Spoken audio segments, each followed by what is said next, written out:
I know who I am. I'm a dude, playing a dude, disguised as another dude. Before I get stuck into the meat and gristle of this week's news dump, I want to thank my subscribers for some of the support I've been getting recently. I really appreciate the info, the tip-offs, and for sharing my channel with your friends.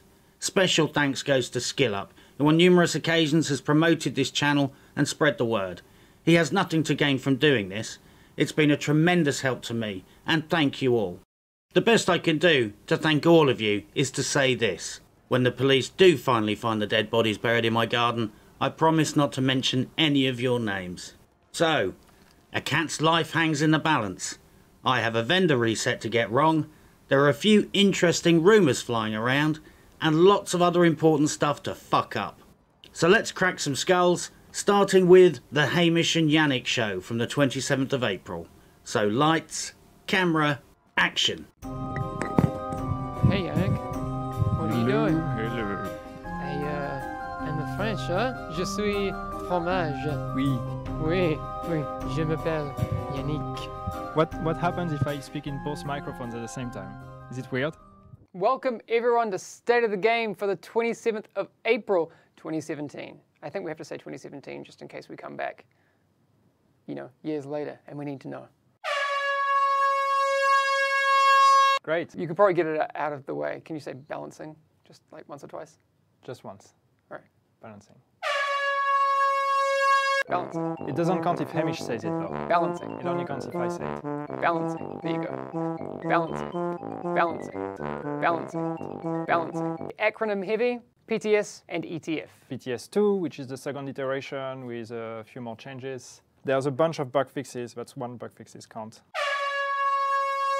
The aim assist on hipfire when using a controller is gone.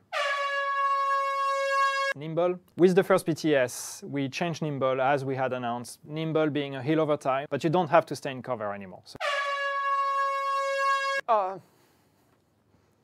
Okay, now I can play again. Airburst Seeker Mine. Tiger is gone, but the damage wasn't moved. So far, we are quite happy that way. We also modified the fire, which means it can be cleansed. We definitely want to take it very slowly and be very careful with nerfing it. Small incremental steps. Any small change that we can make has a much bigger impact than we can even imagine. We are not going to do the whole reading the patch notes thing. Yeah, like we were did here last for time. too long last time. Fixed a bug where? Fixed a bug where? Fixed a bug where?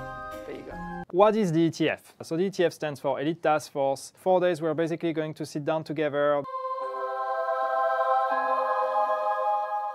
Update 1.7 and update 1.8, balancing efforts.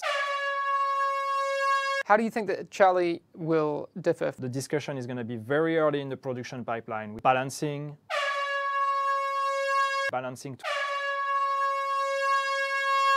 4v4 PvP. I agree. That'd be awesome. Make a case for it. He's going to like shout Brexit and slap you. But that's kind of it. See you later, everyone. See you guys.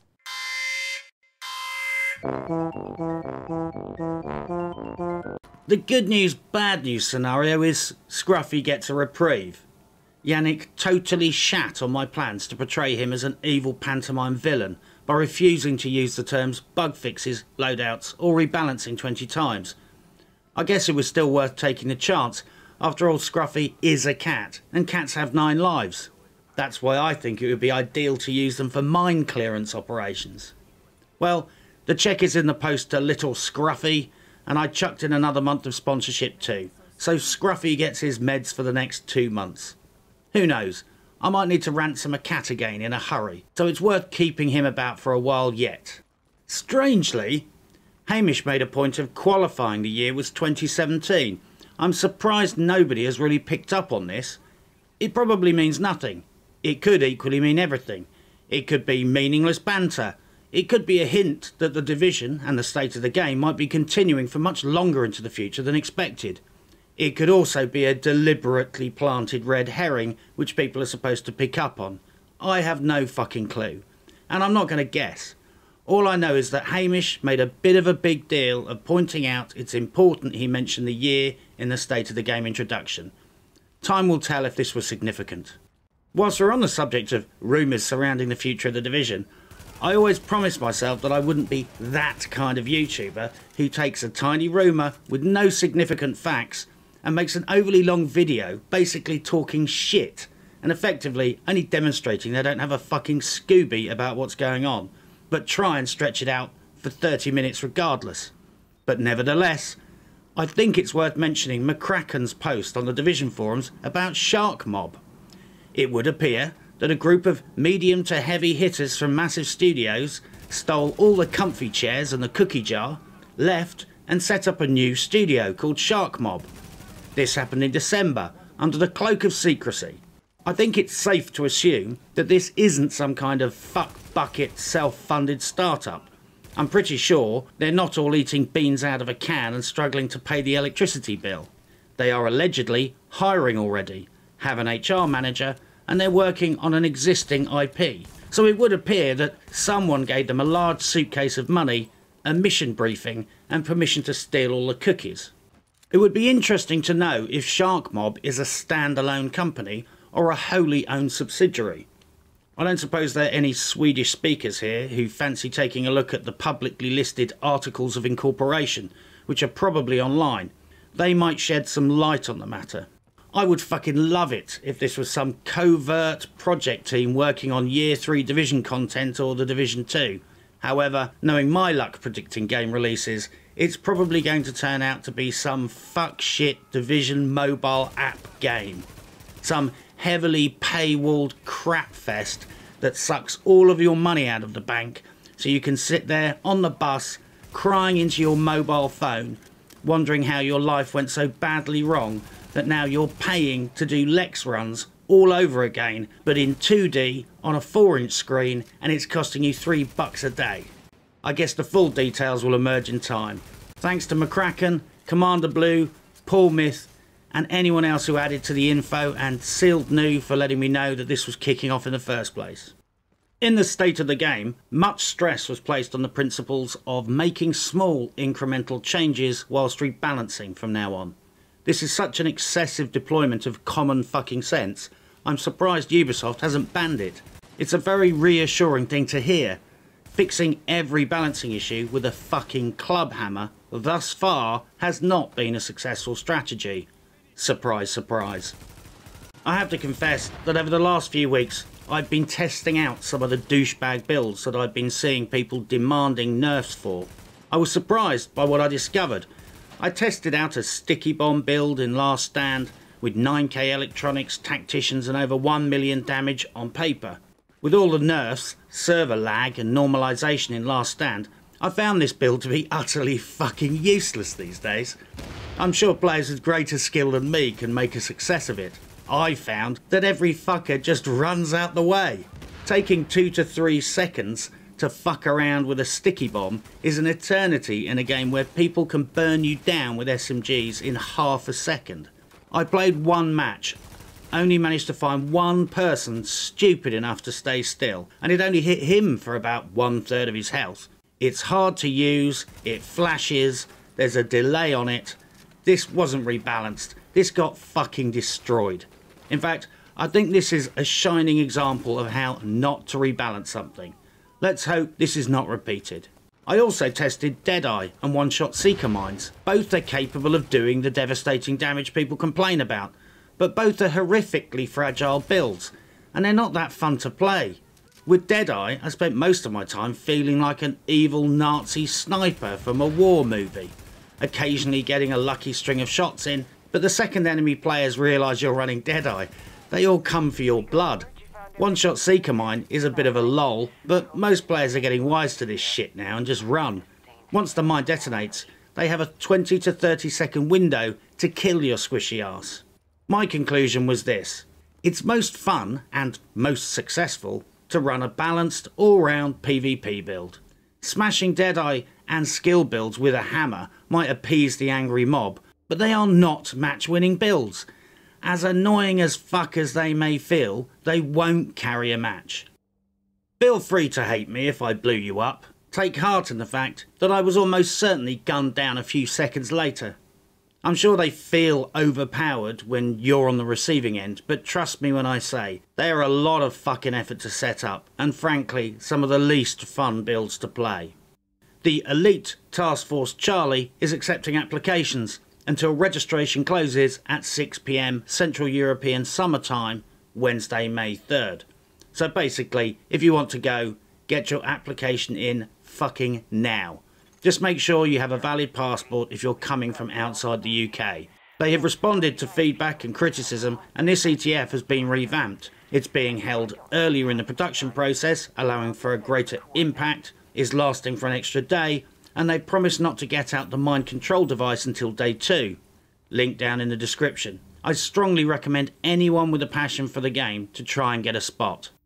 Just a warning to everyone going to ETF Charlie, I've been following Ubisoft official Twitter, and let's just say that Hema Quebec, the blood donation clinic, is bragging about how many hundreds of fucking litres of blood they've been collecting from Ubisoft offices. All I'm going to say is this: if you get a spot on the ETF, make sure you tell people where you're going, because I've seen the Blade movies enough times to know what a fucking blood farm is. Just throwing that out there. A few people have been trying to persuade me to apply, and I promise to give my reasons for not doing so. I'm not making any fucking arrogant assumptions here that they would even want me there, but I said I'd explain myself, so here it is. And most of this should be self-explanatory given my previous video on the ETF. I already have a platform to air my opinions, and I know at least a couple of people at Ubisoft are watching my videos. I mean, Yannick didn't kill the fucking cat, right? That's got to count for something. There are a lot of players who don't have a YouTube channel, whose opinions are just as valid as mine and might make a hell of a lot more sense. They need a voice too. I also genuinely think there are people out there just as outspoken as me with a much greater level of game mechanics knowledge.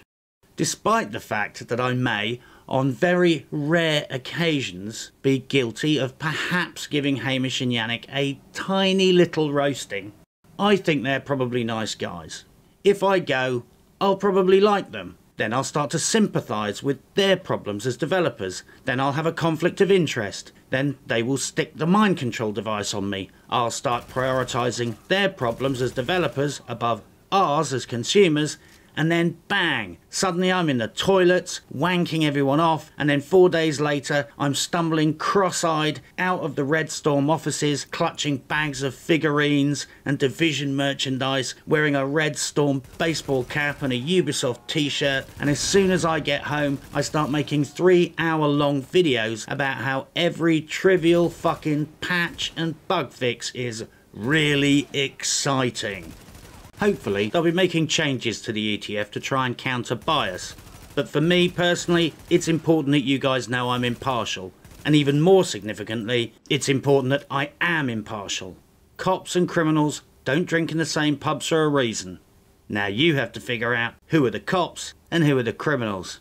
I'm very pleased to hear that Lieutenant Buzz Litebeer has applied. I personally think he is the natural choice. He is an established YouTuber, I've followed him since way back, and he is a level-headed, non-partisan, technical thinker. I sincerely believe that him getting a spot would be a good outcome for all parties concerned. And my last reason for not going is that I don't want to be murdered in a shithole like Newcastle. I am obviously just kidding. Newcastle isn't a shithole, it's actually kind of cool. But I still don't want to be murdered there. So, enough about the ETF. It's time for us to take our weekly jaunt around the joke shops that constitute the vendor reset. The hub vendor. Could I have 1 large bag of crystal meth, half a pound of weed, and the strongest antidepressants you have in stock, please? I need to be fucking blitzed out of my tiny fucking mind if I'm going to get through this week's god-awful selection of shit gear with my humanity intact. The special equipment vendor. Nothing here worth the 16 Lex runs you would need to do to earn the Phoenix credits. Then again, perhaps in the near future, we'll be able to earn Phoenix credits on the Division mobile app, whilst we're crying on the bus. The usual rules apply. The set pieces are here if you're desperate and impatient to cap the set bonus, but the economy of buying gold items here makes no sense, because by the time you ground out the Phoenix credits, you'll probably already have better drops. I don't know who hired the prick running this shop, But considering that it's technically the best vendor in the game, it's time to sack this fucking cretin and hire someone whose brain isn't addled like a syphilitic prostitute. The base of operation recipe vendor. For those of us patiently waiting for a decent 256 bolt-action sniper recipe to show up, sorry, but we're still going to have to wait. The classic M44 recipe is here this week. The worst fucking variant. Dear fucking lord, why couldn't it have been the M700 carbon recipe for fuck's sake? Suddenly, I feel the warm sensation of urine trickling down my back as I realise that RNGesus is once again pissing on our heads. You know the drill. Buy all the 256 recipes you can afford just because things might get buffed, changed, or just reasons. Start with the M44, then the ACR, then see what else you can afford. Consider getting the weapon kit recipe for cloth on all your characters if you do a lot of weaponry calibration. Advanced weapon vendor. A fucky Omega suppressor. The base of operations weapon vendor. Shit. The base of operations gear vendor. A reckless chest that's not entirely shit. If you need one right now, and you love maxing your damage output with casual abandon, wipe the jizz stains off this, apologise to your squad healer, and slap it on. Wolves Den. An excellent M249. I say excellent because it's worth getting this to remind you that an MG5 has better recoil, rate of fire, and you should be using one instead of this shit. Autumn's Hope. Shit. Dante's Run. Shit. Kerman Station. A 93R with one bad talent. You might need one for your build. They don't drop that often. There is one here. The Cavern. Shit. Camp Hudson's weapon vendor. Shit. Camp Hudson's gear vendor. A performance mod with plus 7.5% seeker mine radius.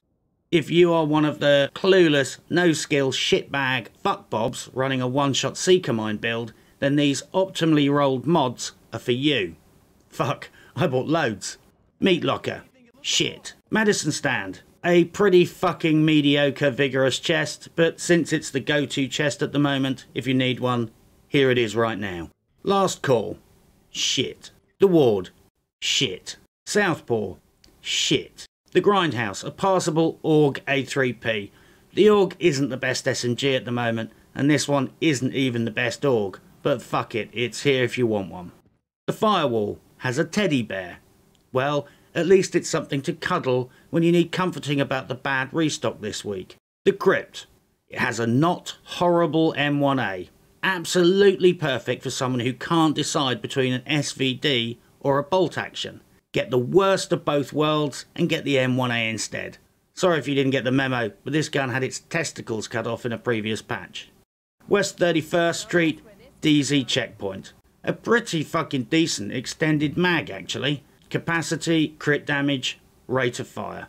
Whoever is stocking these stores with weapons and gear clearly used to work for the Somali militia or some other outfit who consider any gun that's not rusty as being quality high-end kit. All in all, a piss-poor week. Before I slip off into the night, I would like to mention the state of the servers. I tend to be philosophical about the issue of server stability, especially during a PTS, but fucking hell, get a grip. Over the last week, gameplay has been plagued by bad hit detection, rubber banding, latency issues, and so much instability that at times I felt like a fucking time traveller. One of the weirdest artifacts is the phenomenon of shooting NPCs and them instantly teleporting to a previous location. I'm going to take a wild guess that this is the server struggling to keep up with latency calculations, and shooting the NPC forces it to resolve a position relative to the player. If for no other reason, fix it because it's starting to show up in people's game footage, and it makes you guys look bad. Did I mention please get some anti-cheat measures installed? I was in a match at the weekend that was such a balls out hackfest that nearly all of my fucking team rage quit. It wasn't even subtle. People are showing up on Twitch now openly aimbotting. It's 2017. Seriously, get a grip. You know what's going on. We know what's going on. Nobody believes the bullshit report forms make any fucking difference. Well, as usual, the future is uncertain. We might be on our way to the promised land, or being kept on a simmer heat to maintain interest in talks about the Division movie. Sharkmob might be our sexy future in the making, or a fucking phone app. Whatever happens, I'm going to be staying in the canoe until it goes over the waterfall, bringing you spectacularly vague rumours, a piss-poor vendor reset, and the most unsettling take on the state of the game that my befuddled mind can muster. Good luck, and happy hunting.